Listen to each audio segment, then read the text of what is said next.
voy a juntar las dos clases dedicadas a filosofía de la biología. En ellas hemos leído a Stephen Jay Gould y a Donna Haraway y nos van a servir para explorar las relaciones entre ciencia e ideología. Como siempre, no hay que haber leído los textos para seguir la clase.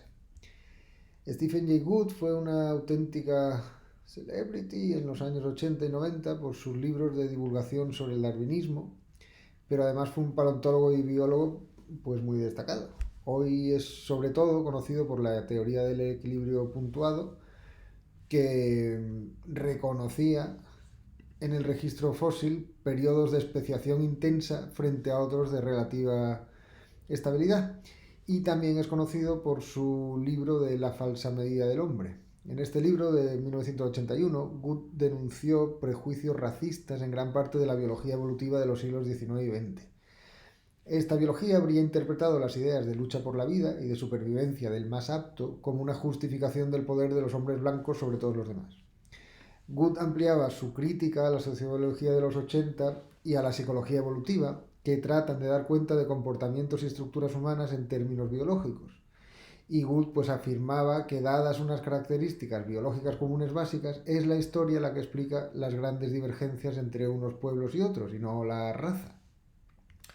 De hecho, fue uno de los mayores críticos del libro de 1994 de Bell Corps, que defendía la posibilidad, la campana de Bell, que defendía la posibilidad de que el cociente intelectual como medidor de la inteligencia estuviera distribuido no homogéneamente por sexos y razas.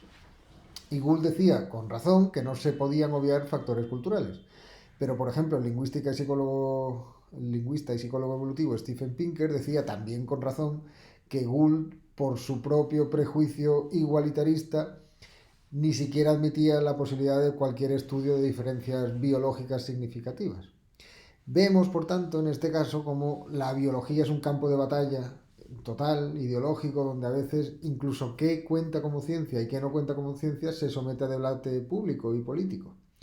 Y aunque ya la semana pasada vimos cómo Pickering y Hawking se preguntaban por la construcción social de los quarks, el papel de la historia y la cultura en conceptos biológicos clave pues es más evidente que en la física. Conceptos como la adaptación, la raza, el sexo, son conceptos que son a la vez biológicos y a la vez políticos.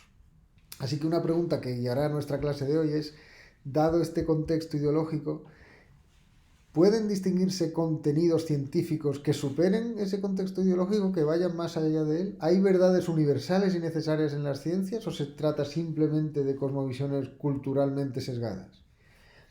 El texto de Gould que leemos hoy pues sirve para profundizar en esta pregunta. Hemos leído 4 capítulos del libro de Gould, 4 capítulos dedicados a organismos raros y a su explicación según la teoría de la selección natural. El primero de ellos es el mal llamado alce irlandés, que es un ciervo gigante con unas astas inmensas y que se había extinguido desde hace ya mucho tiempo. Las astas estas, los cuernos, podían llegar a pesar 40 kilos y juntas de lado a lado podían llegar a medir hasta 3 metros. Se descubrieron varios restos ya en el siglo XVII y la pregunta había sido por qué había aparecido semejante forma en la naturaleza, tan monstruosa, y también por qué había desaparecido. Gould saca aquí su faceta de historiador de la ciencia para explicar diferentes teorías a lo largo de los últimos 3 siglos más o menos, y centrándonos en las propiamente biológicas, ya más modernas, pues desde Darwin el mecanismo explicativo de la forma biológica es la selección natural de los individuos que logren reproducirse. El problema, claro, es que el ciervo se había extinguido, por lo que muchos concluyeron que las propias astas no eran adaptativas, y había 2 modos de explicar esto. El primero es la ortogénesis, que objetaba la teoría de la selección natural en el sentido de Darwin, el no poder dar cuenta de la dirección que siguen las transformaciones de los organismos sobre los que luego se aplica la selección. Es decir, aun admitiendo la presión de la adaptación, se ve aquí en horizontal, sobre formas concretas, cómo explicar la vertical, que es la aparición de formas nuevas y sobre todo que esas formas nuevas se adapten al medio. Simplemente por variación aleatoria no parece que se puedan llegar a formas tan complejas, como por ejemplo el típico ejemplo de los defensores del diseño inteligente era el ojo. Entonces, lo que ellos proponían era una dirección interna hacia una mayor complejidad y perfección. Y esta dirección interna crearía a veces excesos, como las astas demasiado grandes que serían barridos por la propia adaptación horizontal de nuevo. Esta teoría era en gran parte un modo de restaurar las causas finales, la teleología, y a lo largo del siglo XX pues su asociación con el creacionismo fue siendo cada vez más estrecha. Frente a ella, la respuesta de los darwinistas era la alometría, sobre todo liderados por Julian Huxley, pero también otros. Y es que no hay línea de evolución interna, pero sí que hay relaciones estructurales entre las tasas de crecimiento de unos órganos y otros. Por ejemplo, si el cuerpo crece, del cuerpo de una mosca aquí, pues las alas, o una libélula, o un escarabajo, las alas o las pinzas o los dientes crecen también. Y lo mismo pasaría con los ciervos y sus astas. El propio Gould, de hecho, pues confirmó experimentalmente esta correlación entre astas y cuerpos, midiendo los cráneos y los cuernos de 84 individuos de ciervo gigante, restos conservados, a los que tuvo acceso en diferentes museos del mundo. Pero, y esto es lo importante para esta clase, sobre el papel de la ideología y la ciencia, que es que Gould señaló que la idea de Huxley y otros de que el tamaño de las astas es una deformación es en realidad un vestigio de la idea de evolución lineal de la ortogénesis. Es decir, y aquí dice Gould, los puntos de vista abandonados tiempo atrás a menudo continúan ejerciendo su influencia de modos sutiles. Claro, le estamos hablando de ciencias, con lo cual es un modo de decir que la historia, en este caso puntos de vista abandonados, siguen ejerciendo su influencia. O sea que el creacionismo se habría metido de algún modo en el darwinismo de los 1930, incluso de alguien como Julian Huxley. Una teoría verdaderamente darwinista para Gould no tenía que dar por supuesto que las astas fueran contraproducentes y que fueran simplemente un efecto colateral del crecimiento del cuerpo, sino que su enorme tamaño podía y debía tener una función adaptativa, y esta función la encontró en la etología de la época. Darwin había enseñado que las astas de los machos podían servir para atraer hembras, pero el propio Darwin y prácticamente todos después de él habían favorecido otra explicación, que es la explicación de que eran armas para batallas con otros machos por la reproducción sexual. Esta insistencia en la lucha ha sido cuestionada como ideológica en sí misma, y de hecho la semana que viene leeremos a Lynn Margulis, conocida por su insistencia en el papel de la simbiosis y de la cooperación en la evolución de los seres vivos y en general en el llamado sistema Tierra. Pero volviendo a las astas de los ciervos, los etólogos de los 70, científicos del comportamiento animal en campo abierto, observaron que una función importante de la cornamenta era precisamente no entrar en batalla. Es decir, permitir a los machos establecer jerarquías fácilmente sin el coste de energía y vidas que supone la lucha. Y esto explicaría además por qué la cornamenta del ciervo gigante era plana, y es que esto tenía la ventaja, aquí se ve claramente, de poder verse de frente sin necesidad de que el ciervo girara la cabeza, como pasa con especies de ciervos más pequeñas y que les cuesta menos mover la cornamenta. Entonces la pregunta que queda por responder es ¿por qué se extinguió? Si era tan adaptativo, ¿por qué se extinguió? Bueno, pues no es porque la cornamenta creciera tanto que les hiciera la vida imposible, sino sencillamente porque las condiciones climáticas y por tanto de vegetación, etcétera, que permitieron un herbívoro tan grande, con unas astas tan grandes, pasearse tranquilamente y pastar, pues esas condiciones climáticas cambiaron. Y solo las especies más pequeñas o con menos necesidades energéticas sobrevivieron. Muy bien, los otros 3 capítulos de Gould que hemos leído tratan sobre organismos con hábitos tan ajenos al sentido común, antropocéntrico, que es uno de los enemigos contra los que argumenta Gould, que serían esos organismos muy difíciles de explicar por la teoría del diseño inteligente. Por ejemplo, una avispa que devora a su propia madre, una especie de bambú que florece cada 120 años, y esta almeja de aquí que parece apoyar la idea del diseño, y ahora iremos con ella.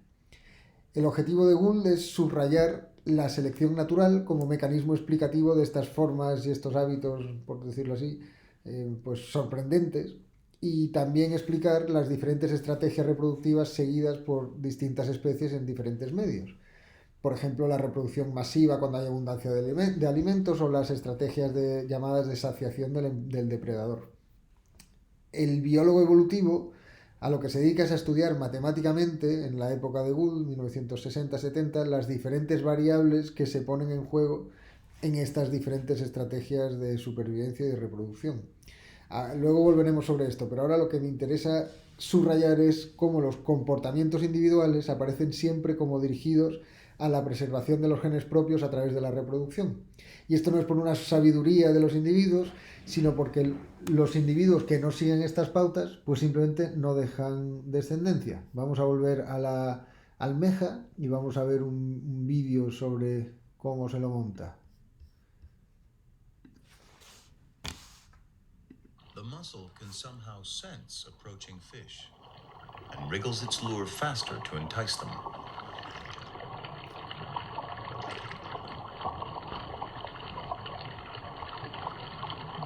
If it gets the twitching just right, the remarkable likeness should do the rest.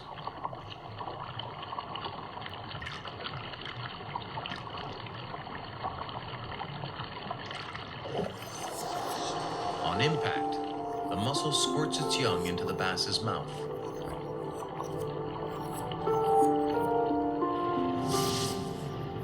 These snap shut on the gills, like spring-loaded traps. Here they stay, drawing blood from the fish, until several weeks later they drop off as tiny, fully formed mussels.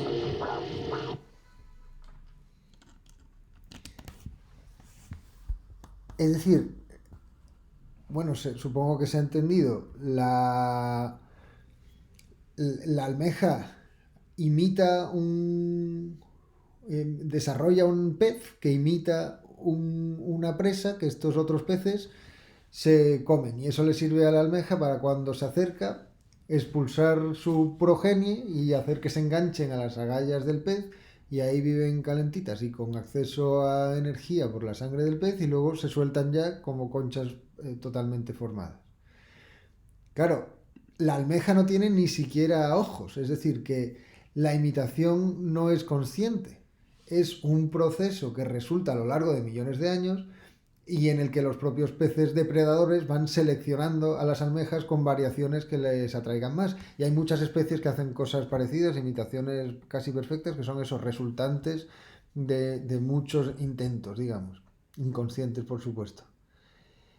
El interés por conservar la progenie es lo que el biólogo Richard Dawkins llamó el gen egoísta, que es que el gen es el que maneja el cuerpo en vez del revés, digamos. Y Gould mismo relaciona con Adam Smith y con la idea de la mano invisible.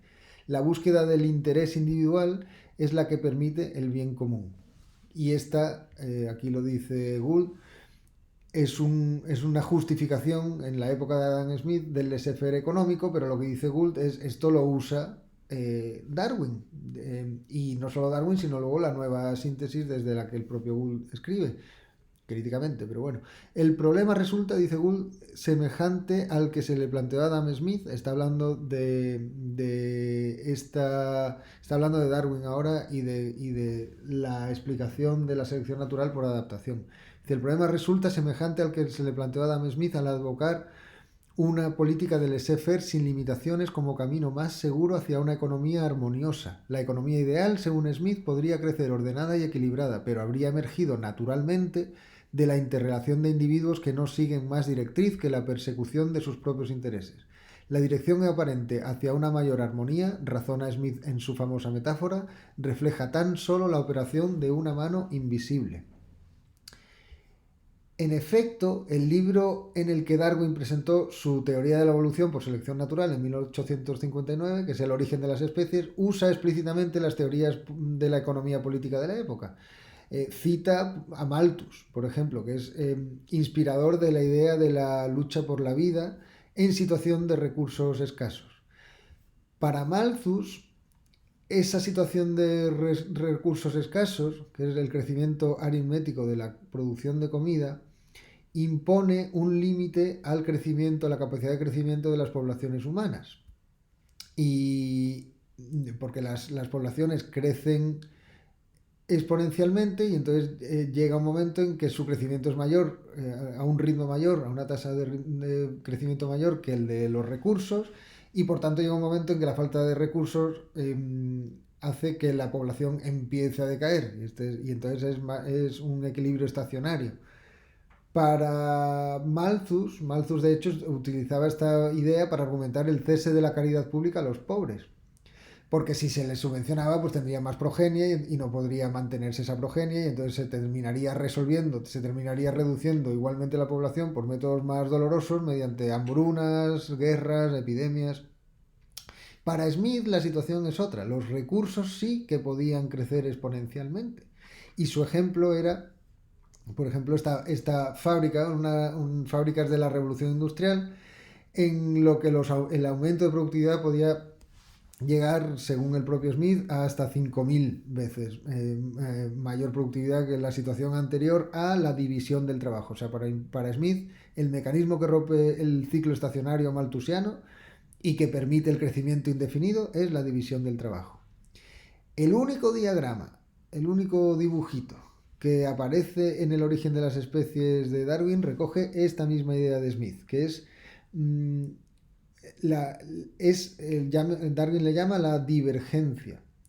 La divergencia es lo que permite hablar de un crecimiento indefinido de las formas de vida. La supervivencia del más apto para Darwin no significa la supervivencia del más fuerte, como sí que significó para biólogos siguiendo a Spencer y otros, sino que significa la supervivencia de aquellos seres vivos que logren adaptarse a algún nicho ecológico, para lo cual a veces, por cierto, tienen que producir ese nicho ecológico. Es decir, que en la teoría de Darwin entraron de un modo u otro la economía política de la época con teorías tan ancladas en el contexto histórico e incluso en intereses de clase como puede ser el laissez-faire o el cese de las ayudas políticas a los pobres. Gould, aun admitiendo esto y no compartiendo la ideología económica de Smith o de Malthus, no desecha por ideológica burguesa la teoría de Darwin, sino que lo que hace es dedicar su vida entera a defenderla. Y esto es para mí uno de los grandes misterios a los que tiene que enfrentarse la filosofía de la ciencia. Cómo de contextos históricos locales que condicionan las ciencias tanto material como ideológicamente, a través de tecnologías, a través de intereses, etc., pueden, sin embargo, resultar contenidos que sobrevivan a esos contextos culturales y que sirvan para entender realidades naturales. El segundo texto de hoy que nos puede ayudar a profundizar en esto es el de Donna Haraway, que Donna Haraway es también bióloga y doctora en biología, y aunque desde temprano de su carrera pues se interesó por la crítica feminista a los aspectos ideológicos y las metáforas sociales y computacionales que abundan en esta ciencia y que abundaban en la época en que ella estudió, en los 70, en los 80. En los 80, de hecho, se hizo bastante famosa con el llamado Manifiesto Cyborg, que está también recogido en este libro del 91 que hemos leído, bueno, un capítulo de los cuales, y esta imagen de aquí es de un documental que salió hace un par de años o 3 y que está gratis por internet, interesante. El título del libro en inglés dice Simians, no ciencia, o sea que de hecho habla un montón de ciencias de los primates, de eso va en gran parte el libro. Tiene un libro anterior a este que se llama Primate Visions, que es muy bonito de leer, pero que no está traducido al español. Nosotros lo que hemos leído para esta clase ha sido el capítulo 1, pero como se ve en el índice, pues hay otros capítulos que hablan con más dedicación de primatólogos y también de primatólogas y las diferencias entre unos y otros a la hora de entender a sociedades de chimpancés en naturaleza y todo eso. El capítulo que hemos leído, pues la verdad es que el comienzo, las primeras 10 páginas o algo así, es un poco lioso. Da ahí unos brochazos gordos que no explica el capitalismo, el patriarcado. Pero luego sí que va explicando mecanismos más concretos cuando se mete en harina a hablar de la psicobiología de Robert Yerkes y de la sociobiología de Wilson. De hecho, la tesis así histórica, simplificando un poco del artículo, es que antes de la Segunda Guerra Mundial,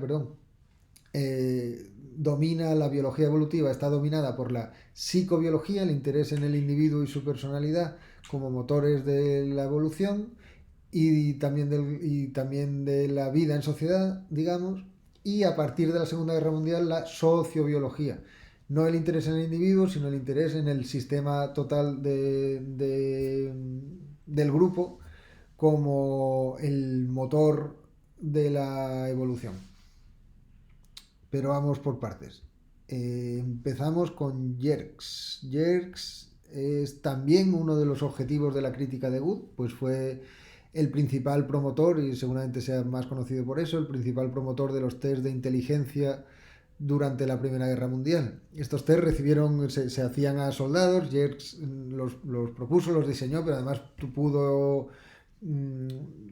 realizarlos en millones de soldados, que eso no es fácil si no hay una situación de guerra, con lo cual la propia guerra sirvió para testar los tests, digamos, y recibieron la crítica a lo largo de las décadas, pues bastante obvia, de que obvian las condiciones culturales de los soldados de diferentes razas a la hora de responder a los test, la educación, por ejemplo. Entonces se podían sacar conclusiones racistas de esos test, pero a su vez puede ser que los test tuvieran cierto sesgo desde el principio. El análisis de Haraway no se centra en esta crítica más o menos típica, sino que se centra en una etapa posterior de Yerkes, que comenzando pues más o menos en los años 20, y por el interés de Yerkes por el rendimiento industrial de los trabajadores. Este interés temprano de Yerkes temprano, después de la Primera Guerra Mundial, por ese rendimiento individual de los trabajadores, lo continuó Yerkes con estudios experimentales de psicología de chimpancés, sobre todo en relaciones de dominación y sexo. Esto decía el propio Yerkes sobre esa conexión. Por lo tanto, mantengo que las observaciones que aparecen en este trabajo y en estudios relacionados a propósito de la psicología de los monos antropoides deberían tener un valor excepcional para aquellos que se ocupan de los problemas de comportamiento social y especialmente en esta coyuntura para aquellos psicopatólogos que se dedican a valorar, a perfeccionar y a utilizar métodos psicoanalíticos de observación y de interpretación.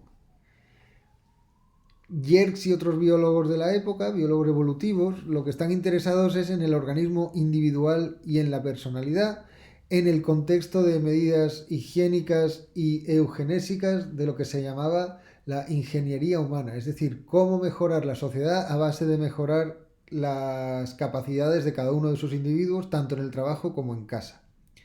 Donna Haraway cita frases suyas, tanto de 1920 como otras de 1939, como esta de aquí, donde se ve claramente el interés por conocer el comportamiento de los chimpancés va unido al deseo de saber cómo controlar ese comportamiento. Y el objetivo último, pues, es la mejora de las propias relaciones sociales en la sociedad industrial estadounidense, tanto en la familia como en el trabajo. En el modo de producción taylorista, representado en esta clásica película de tiempos modernos, lo que importa es la eficacia del individuo. En el sistema sí, pero es la personalidad y la eficacia del individuo. El vínculo entre ciencia y política es por tanto explícito en Yerkes. La idea de que la ciencia neutral podría guiar una política eugenésica liberal. Este es el objetivo. Para Haraway, en realidad, lo que muestra es que esa ciencia neutral no era tal, porque tiene demasiada prisa Yerkes en sacar conclusiones de experimentos en los que en realidad no había demasiada relevancia estadística. Pone por tanto Haraway en cuestión lo de la ciencia neutral. De hecho, Yerkes sacaba conclusiones un poco apresuradas, como se ve a lo mejor en esta cita. Dice, en unas palabras, dice el propio Yerkes, el comportamiento masculino es predominantemente autodistrayente, es decir, que el macho se enfrenta, digamos, directamente al mundo, autodistrayente. El femenino busca primariamente favores y prioridades, es decir, la hembra se enfrenta al mundo a través del macho. Para el observador, el macho parece a menudo tratar de hacer desaparecer la conciencia de su subordinación. La hembra, por el contrario, intenta inducir al macho a que le deje su lugar en el comedero. Para las hembras, tretas o engaños o ardides astutos, que brillan por su ausencia en la lista del macho, son recursos muy favorecidos. Pero más aún lo son el encanto sexual y las diferentes formas de solicitación. De nuestras observaciones se desprende que la hembra es, como el camaleón, una criatura de personalidad múltiple. La donna è mobile. Total, que lo que dice Haraway es, esto no se desprende tan fácilmente de observaciones que además pues eran bastante limitadas, y el propio Yerkes en sus artículos lo reconocía, pero era el programa de investigación, o sea que en el propio programa de investigación se meten categorías que en realidad vienen de la propia sociedad de ese momento, no la sociedad humana en general, sino la sociedad y la organización familiar de ese momento, que que se proyectan sobre los chimpancés, a los que a su vez se quiere utilizar como modelo para los seres humanos. Esta es la crítica de Haraway. Haraway no está negando el dimorfismo sexual ni está negando posibles papeles en el comportamiento. Lo que muestra es que en la primera mitad del siglo XX muchos de los modos de hablar de estas cosas tenían tanto de ideología como de ciencia. La segunda parte del capítulo trata del paso del estudio y gestión del comportamiento individual al estudio y gestión de poblaciones, es decir, de la psicobiología a la sociobiología, sobre todo con la biología de Edward O. Wilson. Wilson es zoólogo especializado en hormigas y sigue vivo. A mediados de los 60 fue uno de los artífices de la llamada nueva síntesis, que unía el darwinismo con los nuevos resultados de la biología molecular y tomaba por objeto la supervivencia del grupo y sobre todo de los genes más que del individuo. De modo que antes para Yerkes el objetivo era el organismo individual, para Wilson y para la nueva síntesis el organismo individual es una mera manera que tienen los genes de reproducirse. En el texto que leímos de Gould, ahora estamos con Haraway, pero el que hemos leído antes de Gould cita de hecho a Wilson y usa los métodos matemáticos y poblacionales. A pesar de eso, Gould criticó mucho a Wilson a propósito de la extensión que hacía Wilson de la sociobiología que él había estudiado en las hormigas a las sociedades humanas. La sociobiología lo que intentaba era proponer o imponer métodos zoológicos para entender las sociedades humanas. Para Gould, en los humanos, la historia y la cultura más o menos pues, se imponen a la zoología. Pero de nuevo el análisis de Haraway es distinto y es más amplio. De lo que se trata de ver es cómo la sociobiología de Wilson debe a su época el interés no ya por el individuo sino por el sistema. El contexto histórico al que alude Haraway es la investigación de operaciones y la cibernética desarrolladas durante la Segunda Guerra Mundial para el manejo logístico de recursos y que luego después se aplicaron en la posguerra a la producción de un capitalismo en el que tanto empresas como estados debían organizar sistemas complejos de arriba abajo. La personalidad individual que interesaba a Yerkes no es lo que interesa a Wilson, sino cómo el sistema total funciona. Y para eso la genética de poblaciones emplea las ecuaciones matemáticas que dijimos antes que el propio Gould utiliza. Y aquí Haraway va al gran problema filosófico, que es el que hablábamos antes. Dice Haraway, después de hacer esta más o menos, llamémosla crítica histórica, pues dice, el aspecto inquietante de todo esto es que los sociobiólogos pueden, y lo han hecho, predecir correctamente las distribuciones de casta en los insectos mediante estos análisis.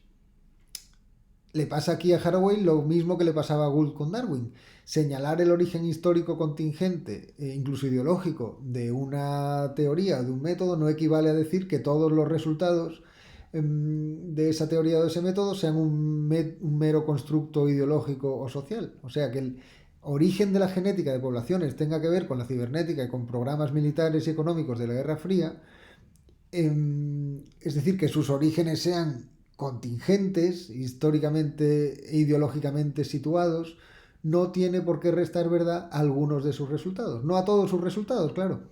Aquí hay que distinguir en las ciencias entre...